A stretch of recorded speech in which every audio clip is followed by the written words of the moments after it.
Hello, hello, nanasad ang inyong pabidang asawa kay pabida ang saya kay bida-bidahon man ta.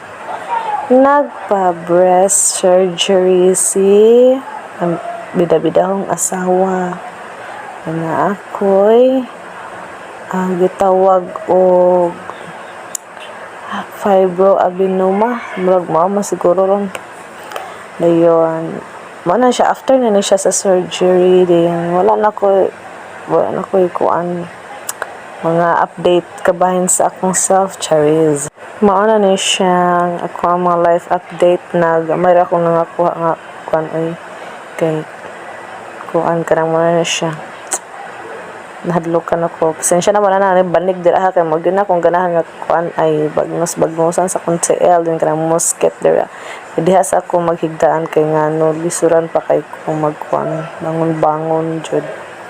Kaya wala, kaya napamanggod sa floor nga mong kutsyon mo nang di pa gud ni pwede magkatrek kay mga hulog ning mga gagmayng tawo mo na dina sa jud ko ga standby diha sa akong nagtulugan sa sofa kay lisod man jud siya kayo manukag ko mangusog ko mo nang naiktin ako dira ano kay nagkuan na siya nagdugo na siya oh my god mura ko gingil nga guns.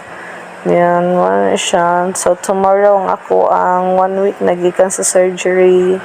And tomorrow is my follow-up check-up. Nagpatabang na ko din sa mga batag pa-lotion. Kay lotion is life bet. Dayan, mana na siya kung life update sa karon motong kaganinan.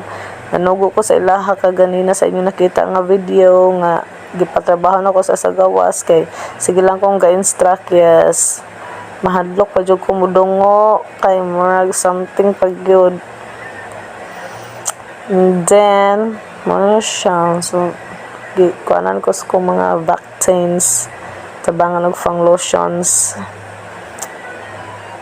ano siya no ako ang life update dihan dapita sige lang balik ang life update toy update asa na vehicle sige na lang good kay wala namang mahimo ani kay kani atong pagka-loading aning diri dapita basta mo na siya o gabagnos na sad ang first one mas ganahan man jud koy kuan na gud mo gana favorite test and gud kayo nga tumban din mosket dayon satisfied na din ang person ana advice lang pud bitaw na ko no sa mga kababainhan bitaw no kanang mag-careful na gud no dili gud basta ay atong sitwasyon dahil no na kung data sensitive dahil kita diri na ko nakuan ba nga na-realize ba nga